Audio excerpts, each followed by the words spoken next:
Thanks everyone for joining us, and continuing our conversation on privacy-first Web3, I'd like to introduce you to Santiago Siri, who is our next speaker.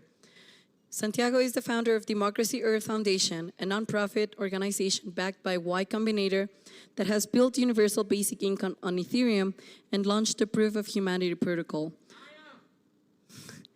The Proof of Humanity protocol is a project that focuses in the future of identity, voting, and human organizations by granting the right to an identity.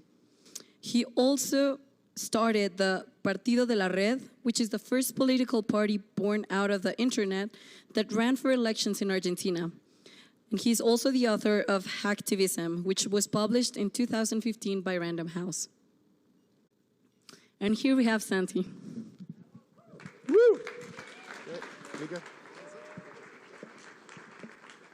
Well, very interesting way to begin this talk. So what happened since the last DEVCON in 2019, 3 years ago, in Osaka? You can see a picture of me there with Fede, the CEO of Kleros, amazing guy, good person. We were talking about back then, is proof of human possible? You can see the slide there back in 2019. Is a proof of human possible? We were wondering if we were able to do a protocol that would be able to formalize human identity on the blockchain, and that would bring us, as you can see on the list there, democracy, universal basic income, portable credit, a lot of very cool social applications. So what happened since 2019? Everything happened. Because a lot of the things that were theoretical, that were just a speculation about how we could do social identity on the blockchain or how we could do universal basic income, became a reality. We have the Proof of Humanity protocol and the universal basic income token, which is the very first application built on top of Proof of Humanity. So today, I'd like to share with you a lot of the very interesting lessons that we faced in these 2 years building this, contributing, collaborating, open source, which is the beautiful thing about building things as a community, and to share some of the lessons that we learned in the process. So a brief recap of what Proof of Humanity is. It's a protocol. You can generate a brief video of yourself. You get vouched by another human, stake a deposit for 3.5 days. If you get challenged, you go to a Kleros arbitrator. If not, you become a verified human on the blockchain. And we are starting to see social applications like UBI, the very first one. Lens protocol has integrated with Proof of Humanity. Sysmo is doing zero-knowledge NFTs for Proof of Humanity, bringing a privacy layer on top of the civil-resistant registry. And it's amazing. We have, I think, around 17,000 humans verified on Proof of Humanity as of today. Why is this important? If you look at the World Bank statistics, they claim that out of the 8 billion people that were on this planet, almost 1.5 billion lack an identity. And this is a very common problem, especially here in Latin America. If you go to some of the poorest neighborhoods, you will realize that a lot of teenagers, a lot of kids, they don't have any kind of identity, which means they don't have any kind of access to services, to goods, to the state protecting them. So it's a huge problem. And if you look into the conflicts today, we have almost 100 million refugees in the world. These are 100 million people whose right to an identity is being rejected. So an important thing that we have to take into consideration when we build these systems and when we think about decentralized identity is that we need to make these systems resilient enough so they don't discriminate users, so they don't marginalize users and leave people outside of the door. We are fighting Big Brother, and we need to understand that in order to fight Big Brother, we need to understand that in the Web 2 era and in the Web 1 era, the void that the web protocol has in relation to identity was captured by Facebook and the big tech companies in the West, and was captured by the Chinese Communist Party in China. And this has led to the modern forms of surveillance capitalism, where our privacy has been jeopardized and is now in the hands of a handful of corporations. So making sure that we are able to think about identity in a decentralized way, and no big brother, whether that big brother is myself, Clement, or Kleros, or any private organization, or the state, or any entity that can jeopardize our right to identity, is a very important fight. So this is core to at least in my view, to many of the decisions and to many of the political choices that we have made as a DAO. So the main question I've been hearing since I arrived to DEVCON that everyone asks me is, what's going on with the POH drama? Well, we had a democratic summer, kind of analog to the DeFi summer that we saw a couple of years ago with the rise of DeFi protocols. But with Proof of Humanity, we have the virtue that it is the most democratic DAO in existence. I would even go as far as to say it is the most precious democracy we have in the entire internet. Because the Proof of Humanity protocol allows for formal verification of human identity, we can do one person, one vote. And this has led to a very active, a very engaging DAO where all of our decisions are done democratically, which is a big difference with all of the other DAOs where you do token voting. And they are essentially plutocracies where the largest whales, the largest holders, are the ones who are ultimately the decision makers. Democracy helps to put users, helps to give users power, not just the developers, not just the investors, but the users have a voice in a democracy, and that's the virtuous thing about it. All right, clicker. So, a brief recap of the DAO. One person, one vote, allows to delegate the vote. You can do vote delegation. We have quadratic delegations that help empower minorities over delegate whales. And we have 3 phases of deliberation for proposals. These are the basic rules. Quadratic delegations has been a recent improvement due to a farmer of delegations that we identified in the DAO. And it's a very interesting experiment on how to make a resilient democracy on the blockchain. So, does democracy work? Which is a big question. Making democratic systems, something that I once heard from an old activist, a former president of Uruguay, Pepe Mujica, who once said to me that democracy is always a work in progress. Democracy is not an absolute totalitarian idea like all the other ideologies out there. It is the one exception. It is the one idea about how we think about ideas. And it is in constant evolution. And democracy is constantly evolving and adapting. So, why it's important that we make democratic decisions? Ultimately, high-risk decisions require a high level of legitimacy. The higher the risk, the higher the need for legitimacy. Decisions sometimes are not easy choices. Obviously, we don't go to a vote to make technical choices that are no-brainers. Those decisions are not high risk, are basically, you don't do a democracy in order to build an airplane. You just trust the airplane engineers to make the decisions for that. You go to democratic votes for the decisions that are facing conflicts of interest, for decisions that have multiple parties with different points of view, and these represent very high risks for the outcome of the governance of a DAO, or for the governance of a protocol, or for the parameters of a given system. So high-risk decisions require high legitimacy. There's a new recent article, I highly recommend it. There's the QR code, for those of you who want to actually read it. DAOs are not corporations, and it's Vitalik basically explaining the nature of how democratic decision-making can be very helpful for specific types of decisions in organizations. And he gives this very good analysis of decision types, where he claims there are concave worldviews and convex worldviews. Basically, this chart is option A and option B on the x-axis on both charts. And there are concave decisions, are decisions that usually are much better when you can negotiate between option A and option B. And the best point is this point in the middle where you reach common ground. And these decisions, concave decisions, are much more compatible for democratic decision-making, because in democracy, you have to negotiate. Convex decisions, on the other hand, Convex decisions are decisions where it's obviously A or B. Should we vaccinate everybody or we shouldn't vaccinate everybody? There's no middle ground in the middle in this type of decisions. So it's obviously one or the other, and these are convex, a convex worldview.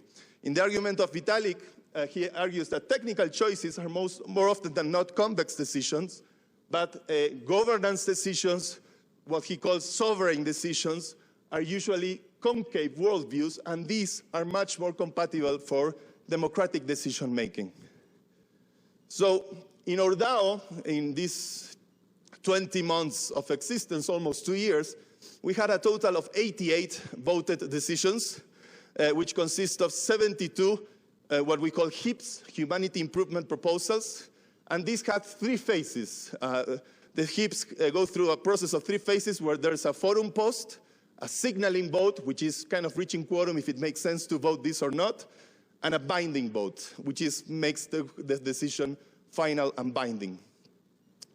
One interesting thing about our DAO is that democracy actually brought engagement. The engagement of the DAO has grown over the past 20 months since the beginning, and we are seeing more and more participation as more users engage with Proof of Humanity, and more users engage on trying to have a voice on how we make decisions about human rights on the internet, which is ultimately what a protocol like Proof of Humanity and many others are trying to figure out.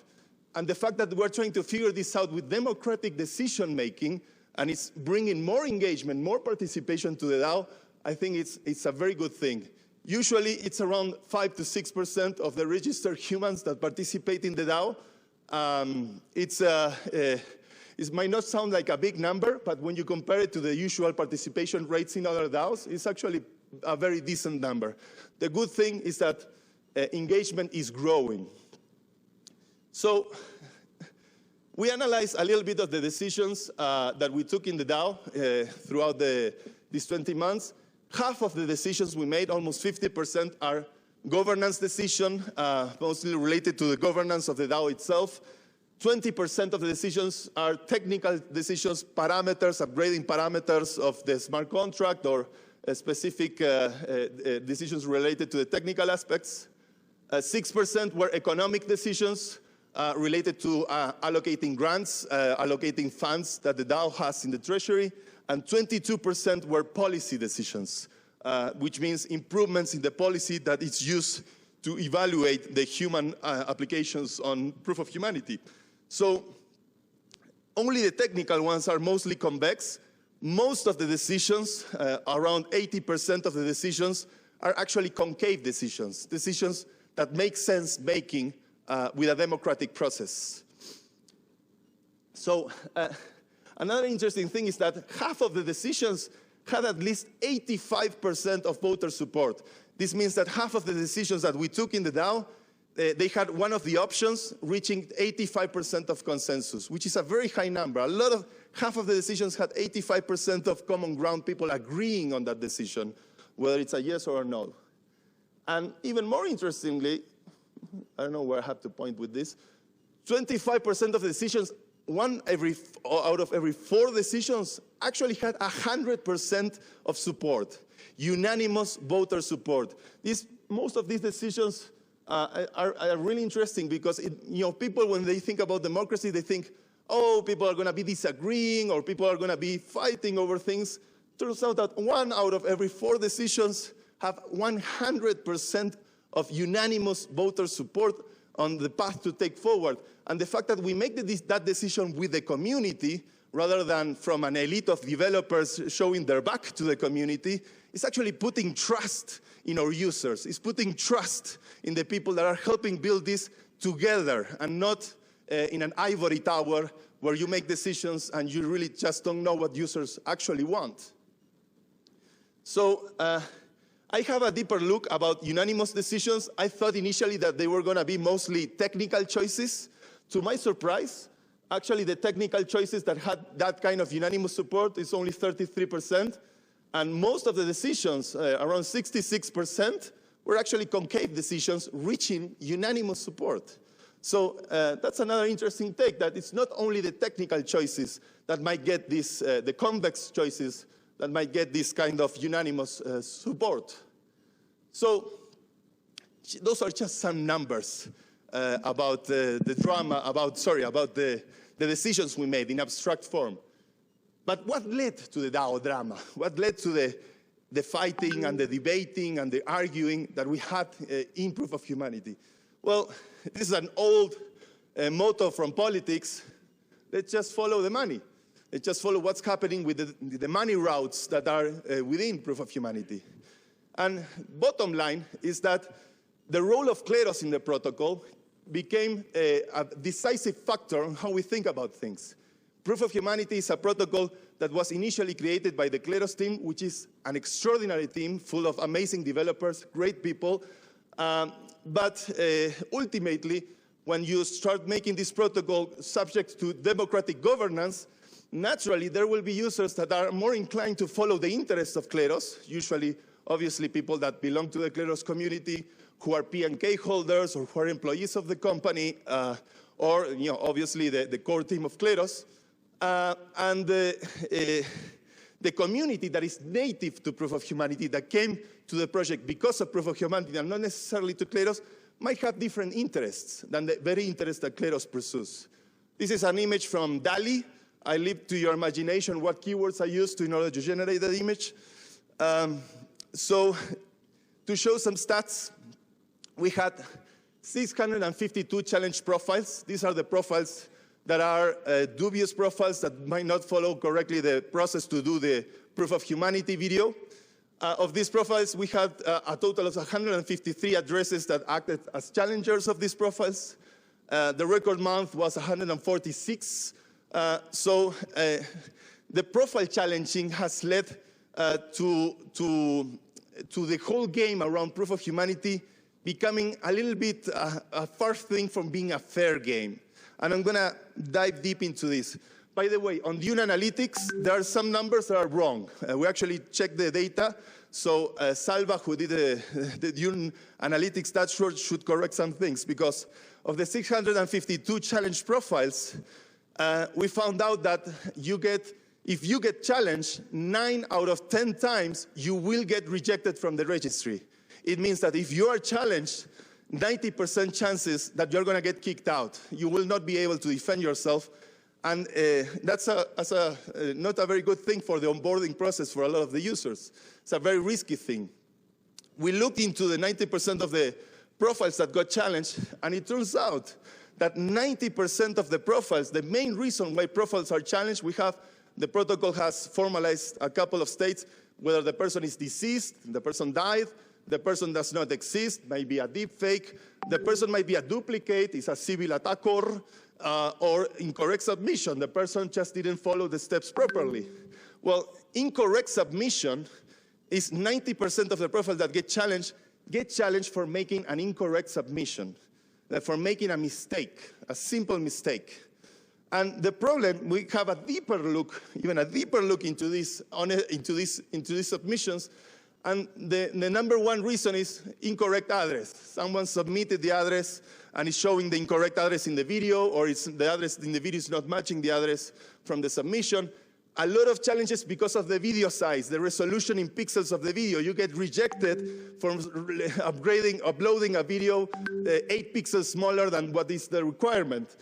Video artifact, no sign, address unreadable, address mismatch, facial features not visible, like Kevin Owoki looking 3/4. So a closer inspection shows that 90% of the people lost their deposit, which until very recently was 0.1 ETH, which is $600, $500, which is a lot of money, especially in Latin America, where we have a lot of users. They got kicked out of the protocol. 90% of the people got kicked out of the protocol for making honest mistakes. Honest mistakes. So Vitalik said it in our chats. This you lose your deposit if you do it wrong mechanism is harsh. It is very harsh, and it's not a good look on Web3. It's not a good look on how we are trying to onboard people and give them the right to identity. Malicious challengers exist, and they are constantly attacking and taking advantage of the unsuspecting users all the time. And we even have a category of users we call vouch challengers, who are addresses that vouch for someone and then immediately challenge the very person that they have voted for in order to take their stake. So we have a lot of malicious users. And rejecting tokens, if you're doing this kind of mechanism to build a list of tokens or to build a list of objects, that's fine. But rejecting humans for making honest mistakes is discrimination. You are discriminating users because they don't have the skills, the knowledge, or the know-how on how to interact with Web3 protocols. So here's a simple, very important rule of thumb that I would like to enforce into our community. Justice is not the same as logic. More often than not, we have in our debates a sort of positivist view on how things should be done. Oh, the person didn't show the label properly, didn't follow the steps properly.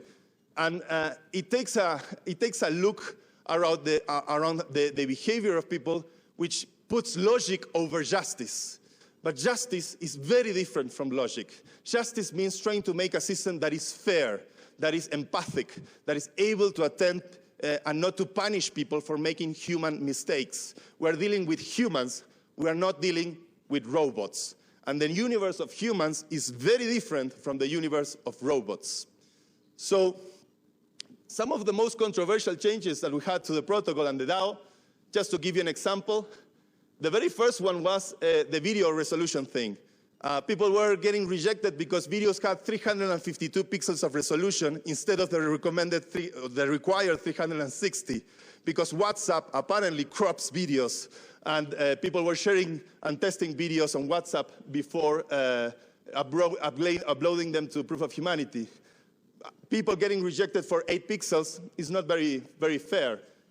We had a very strong debate about allowing people to speak in their own language. Believe it or not, we have a lot of people opposing to making the proof in your very own language. A lot of people don't know English, so we had to actually fight to get people to be able to do the video proof in Spanish.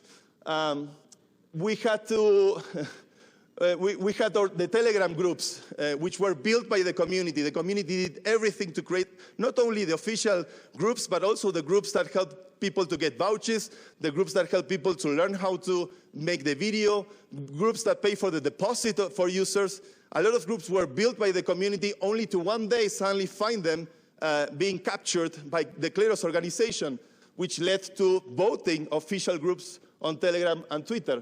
And last but not least, we found a user farming delegations, farming almost 180 delegations of profiles that were delegating to this person the very second these profiles were created, which led to a debate around the nature of how we tally delegations. And we came up with a model of quadratic delegations, which incentivizes people to actually delegate to users with fewer delegations and makes delegate whales, like myself, don't have as much power the more delegations they get. This is a very new idea, and we actually won that one with 70% of the votes. So if we actually grab the top 5, these are the top 6 I think we have here, but if we grab the top 10, between the Kleros side, the Kleros native users, and the Proof of Humanity users, the interesting thing is that the Proof of Humanity community, it has begun to win most of the proposals in contrast to the Kleros native community. And this is interesting because Kleros, of course, they created the protocol. They started the whole Proof of Humanity project in collaboration with many researchers, which I was very lucky to be among the very first ones to be contributing and collaborating on this project. But no single project ever begins decentralized. Nothing begins decentralized. You have to build decentralization, and you have to code the mechanisms for decentralizations over time. And democracy can legitimately help decentralize DAOs. If we look today, as of today, if we look at the proposals started by the community have 79% chances to get approved than proposals started by the creators of the protocol, which is the Kleros community. So the community has been able to gather power. The users of Proof of Humanity have been able to gather power and let their voice be heard thanks to democracy. Democracy decentralizes DAOs. This is what we're seeing in Proof of Humanity. democracy is able to decentralize the power of the elite of developers that might have control over the protocol, might want to try to attempt to have control over the DAO, but ultimately democracy is a good recipe against neo-reactionaries. Neo-reactionaries is this world where users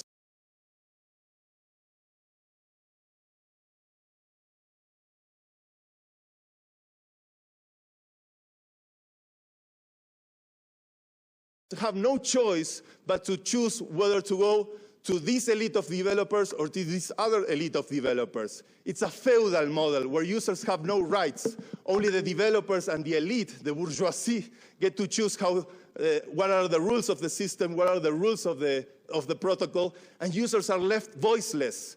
But if we are democratic, if we build democratic DAOs, users have a voice. Users are able to be heard. And this helps to actually factually decentralize the power, decentralize the community, and empower the users over the elite of developers that might try to control absolutely everything. So let's talk about the bright side of life. What has led to the growth of proof of humanity? You know, we were roughly 17,000 users right now. It's good to analyze what led to the growth. If we look over time since the launch of the protocol, this is somewhat how the curve looks of user adoption. And the story behind this chart is that we can also look at the history of the price of the UBI token. The UBI token had two big moments. One is during launch. During launch, there was a lot of enthusiasm around the idea of UBI. So we had a lot of curious users that were interested in learning about this token, learning about proof of humanity. And then we had the miraculous day of October last year, a year ago, when Vitalik started buying and burning huge amounts of UBI. And the Vitalik burn has led to a lot of users interested in proof of humanity and UBI. If we put the two charts together, the proof of humanity being the yellow line and the UBI price being the green line, you know, this is not a novelty in this industry. Price always drives adoption. Price is always an important thing for capturing and getting users enthusiastic about a technology. So UBI is this simple protocol for universal basic income. It's very straightforward, very simple rules, which requires an effort for the community in order to make this miracle of turning on your phone and getting your basic needs covered happen. UBI is a token that is streamed in real time to verified humans on proof of humanity.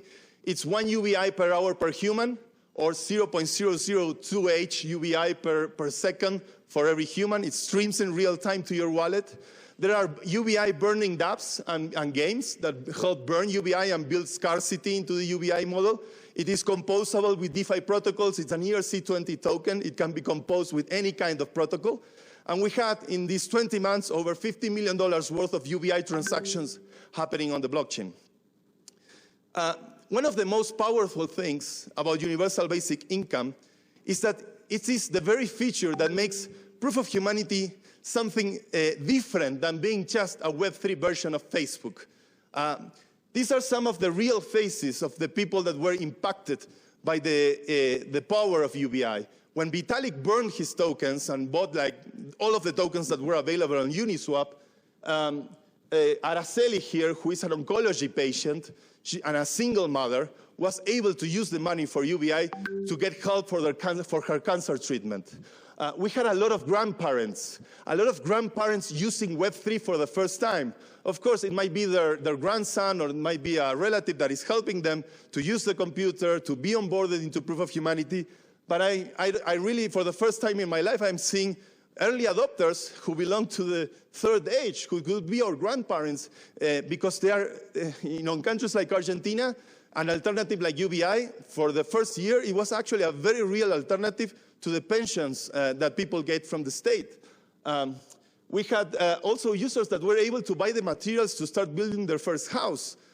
We had users from all over the world that suddenly found in this idea of universal basic income on the blockchain, in a censorship-resistant network, there's a user from Myanmar. Myanmar is going through a dictatorship, through a terrible dictatorship, and because Ethereum is censorship-resistant, because proof of humanity runs on Ethereum, we are able to reach vulnerable populations that could definitely benefit significantly from having $50 a month or $10 a month, or even if Vitalik shows up, $500 a month or $1,000 a month like we had during 2021. So we recently launched ubi.eth. You can scan the QR code there. Has all the resources about universal basic income, about everything that we're trying to do with the UBI token. I'm very excited. We're actually now working on the version 2 of UBI that allows to use your stream of UBI tokens and break it apart into multiple streams. And you can delegate your stream to someone who needs it the most. You can use 10% of your stream for a charity. You can start using that streaming capacity in novel ways, and we're very close to launching this on mainnet. We have applications like the Ubi Burner. Actually, any ETH that you send to ubi.eth will go straight to the Ubi Burner. This is an amazing application built by Ruben from Venezuela, who fell in love with the project very early on. And it's any smart contract, any protocol, anything that works on Ethereum can connect to the Ubi Burner and use a small percentage fee to burn UBI tokens. And we had even, this one I really like coming from the Kleros community, Prode.eth, which is a sports betting platform. And it uses 3% of the pool, 3% of the price pool to burn UBI tokens. I'll finish very quickly, just 1 minute, if you're kind enough. I'll give you 15 seconds, go for it. Of course. Recommendations moving forward. None of the human farms got removed during the challenge period. Challenge period is pointless in proof of humanity. Proof of humanity needs to be more accessible. A high deposit is still a high barrier of adoption. People complain about the high deposit. It's not very inclusive. Just make proof of humanity work like a token-curated registry. Reward challengers that detect human farms. Those are the real enemies, not users making honest mistakes. That's a stupid thing to punish. And universal basic income is the proof of humanity killer app. Let every new proof of humanity registration create organic liquidity and support UBI, which will bring even more users to the protocol. Perfect, Santi. Thank you very much. Here is the new version of proof of humanity. Thank you very much.